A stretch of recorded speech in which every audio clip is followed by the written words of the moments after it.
नमस्कार, मी डॉक्टर तुषार कोकाटे. पुन्हा एकदा खूप खूप स्वागत आहे तुमचं. मित्रांनो, आहार आणि आरोग्य यांचा खूप घनिष्ठ संबंध असतो, हे काय आता वेगळं सांगायची गरज नाही. आणि म्हणूनच आपण आरोग्य प्राप्तीसाठी आपल्या आहारावर वेगवेगळे प्रयोग करत असतो. आणि खरं तर हेल्थ कॉन्शियस असणं किंवा आरोग्याच्या बाबतीत जागरूक असणं यात वाईट काहीच नाही आहे. त्यामुळं ह्या प्रयोग करण्यातही तसं वाईट काही नाही, नाही का? पण आपण करत असलेले हे प्रयोग खरंच आपल्याला आरोग्यप्राप्ती करून देत आहेत की आपल्या आरोग्य समस्या वाढवत आहेत, याच्याकडे मात्र आपलं लक्ष कधी कधी जात नाही. किंवा आपल्याला असं वाटतं की हे याच्यामुळे नाही, अजून कशामुळे झालं असेल, आणि आपण तो प्रयोग तसाच रेटत राहतो. आणि असे अनेक प्रयोग वारंवार कानावर येत असतात. लोक विचारतात की हे असं केल्याने असं होईल का, तसं केल्याने तसं होईल का. तर तसाच एक प्रयोग तो म्हणजे मल्टीग्रेन आट्याचा किंवा मल्टीग्रेन पिठाचा. मल्टीग्रेन म्हणजे काय, तर वेगवेगळ्या प्रकारची धान्य एकत्रित करायची आणि त्याची पोळी किंवा भाकरी, आता काय म्हणायचं त्याला हाही प्रश्नच आहे. कारण गव्हाची असते ती पोळी आणि बाजरी ज्वारीची असते ती भाकरी, पण याच्यामध्ये बरंच काय काय एकत्रित केलेलं असतं. तर हे सगळं एकत्रित करून जे केलं जातं त्याची पोळी किंवा भाकरी रोजच्या आहारात समाविष्ट करायची. आता याच्यामध्ये गहू असतो, ज्वारी असते, बाजरी असते, थोडंसं तांदूळ असतो, काही प्रमाणात थोडी डाळही टाकतात काही लोक, मेथ्या टाकतात, सोयाबीन टाकतात, ओट्स टाकतात, असं बरंच काय काय टाकतात. तर अनेक रुग्णांनी असं विचारलं की, अनेक लोकांनी असं विचारलं, अनेक व्ह्युअर्सनी असं विचारलं की असं मल्टीग्रेन आटा खाणं किंवा हे सगळ्या धान्यांनी एकत्रित करून पीठ खाणं हे योग्य की अयोग्य, याविषयी तुमचं काय मत आहे, पाहूया. आता मल्टीग्रेन खाऊ की नको याच्याही आधीचा एक प्रश्न आहे, तो असा विचारला जातो की मी नेमकं कोणतं धान्य खाऊ किंवा सगळ्यात हेल्दी धान्य कोणतं आहे ते सांगा, म्हणजे आम्ही ते खायला सुरुवात करतो. आता खरं तर ह्या प्रश्नाचं उत्तर असं आहे की एकतर तुम्हाला जन्मापासून काय साथमे ते महत्त्वाचं आहे. लहानपणापासून तुम्ही काय खात आलेला आहात, कशावर तुमची जडणघडण झालेली आहे, एक. आणि दुसरं, तुम्ही तुमच्या भौगोलिक परिस्थितीचा विचार करून आहार निवडला पाहिजे. उदाहरणच द्यायचं झालं तर याआधी पण दिलेलं आहे की कोकण किनारपट्टी किंवा कोकणामध्ये भात म्हणजे तांदूळ जास्त होतो, तर तिथल्या लोकांचा प्रमुख आहार तांदूळ आहे. काही ठिकाणी आपल्याकडे ज्वारी जास्त होते, काही ठिकाणी बाजरी जास्त होते, तर आपण त्या प्रमाणात तशा पद्धतीने खात असतो. पंजाब, हरियाणा इथे गहू जास्त होतो, तर ते लोकांचं प्रमुख अन्न गहू आहे. त्यामुळे सात्म्यता आणि तुमची भौगोलिक परिस्थिती याच्यानुसार धान्य ठरतं. असं काही अमुक एक धान्य खूप अगदी सोनंच आहे आणि आपण तेच खाल्लं पाहिजे असं नसतं. आपल्या सात्म्यतेनुसार आपण ते ठरवायचं असतं. आणि आता मल्टीग्रेनविषयी म्हणजे सगळी धान्य किंवा त्या धान्याची पिठं एकत्रित मिक्स करून खाण्याविषयी. तर माझं असं मत आहे किंवा माझा असा विचार आहे की भारतासारख्या आहारशास्त्राची आणि आरोग्यशास्त्राची समृद्ध परंपरा असणाऱ्या देशाला खरंच हे मल्टीग्रेन गरजेचं आहे का? माझ्या मते बिलकुलच गरजेचं नाही आहे. तसंच आयुर्वेदानुसार जर बघितलं आपण तर मल्टीग्रेन हा प्रकार आयुर्वेदाच्या संकीर्ण आहार ह्या प्रकरणात बसू शकतो. म्हणजे काय, तर सगळे पदार्थ एकत्र करून खाणं म्हणजे संकीर्ण आहार.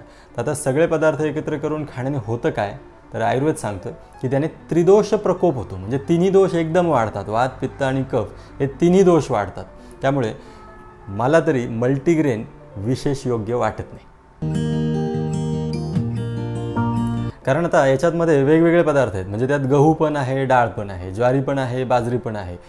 आता गव्हाला पचायला जास्त वेळ लागतो आपल्याला माहिती आहे, डाळीला पचायला त्याच्याहीपेक्षा जास्त वेळ लागतो, तुलनेनं ज्वारी बाजरी थोडी लवकर पचू शकते. तर हे सगळं आपल्या पचन संस्थेवरती, आपल्या पचनशक्तीवरती ताण आणणारं होऊ शकतं असं मला वाटतं. कसं आहे की प्रत्येक गोष्टीला, प्रत्येक पदार्थाला पचायला त्याचा वेळ असतो, त्याची एक कंडिशन असते, त्याची एक रिक्वायरमेंट असते.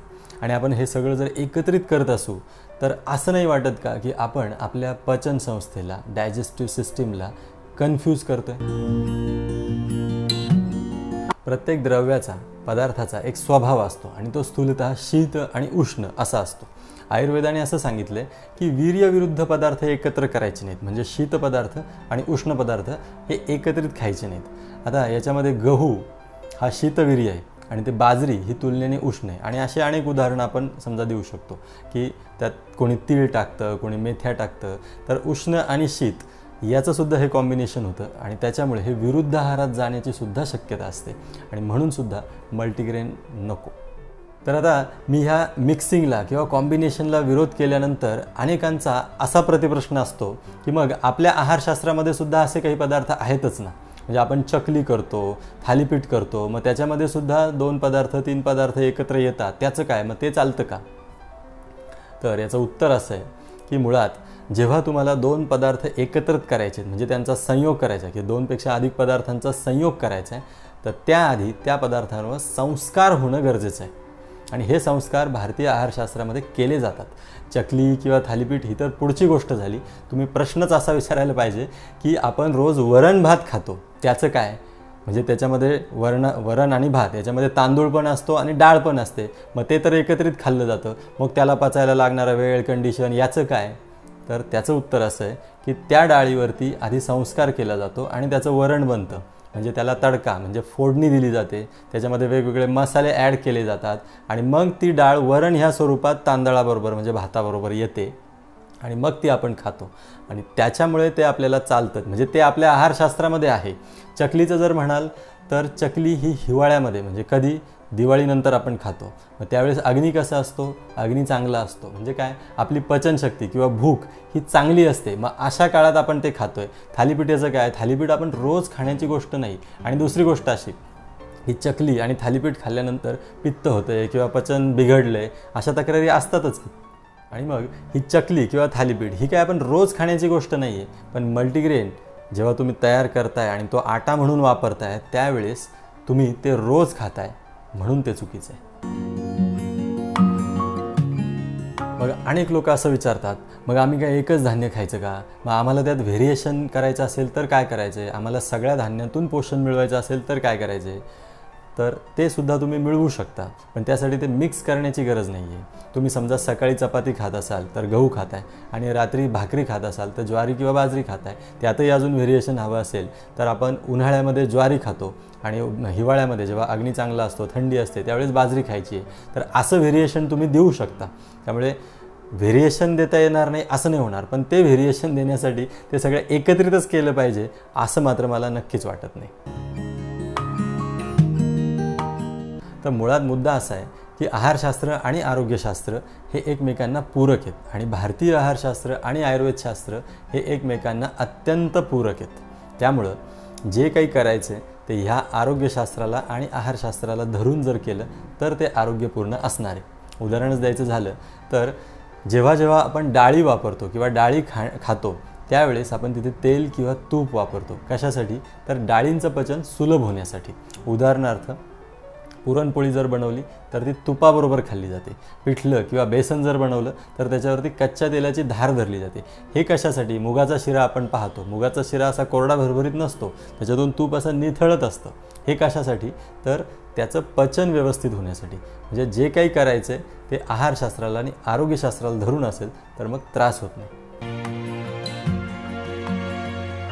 आणि मग आता बाकीचं विचाराल की त्यातलं सोयाबीन, ओट, बार्ली त्याचं काय? तर मला असं वाटतंय की ते फारसं मनावर घेण्याची अजिबात गरज नाही आहे. काहीतरी वेगळं केलं म्हणजेच हेल्दी असतं असं काही नाही. ही फक्त एक फूड फॅन्टसी आहे की काहीतरी आपण वेगळं करतोय म्हणजे हेल्दी करतोय, असं बिलकुल नाही आहे.